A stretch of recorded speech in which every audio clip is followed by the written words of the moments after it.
Baleba's a bit of a manager's dream, to be honest, because he's so multifaceted, and first and foremost among his qualities is the physical nature of it, and the ground coverage that he can produce. Like, he's just everywhere.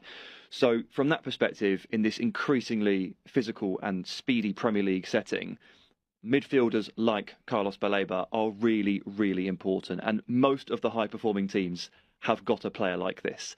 So I can certainly understand why they're, provisionally interested. I will just caveat this with the fact that he's not had a particularly brilliant season. And I think indicative of that is the fact that he was brought off at half-time quite a lot in the first 3 months of the season.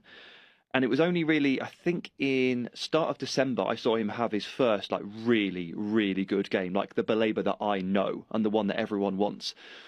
So maybe it's not the worst thing in the world that he's not going anywhere in January, because if you go and spend 70 to 80 to whatever it costs, £100 million on Carlos Baleba and pop him into this Man United midfield, what happens? You drive expectations through the roof.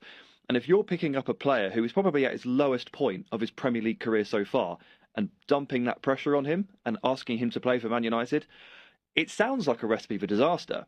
So I think it's best for every party that they just sit this one out and wait a little bit. And of course, it's a transfer that's really complicated anyway, because he's still at the Africa Cup of Nations with Cameroon. They've progressed to the quarter-final. So it's not like this is a particularly easy one to do anyway, right?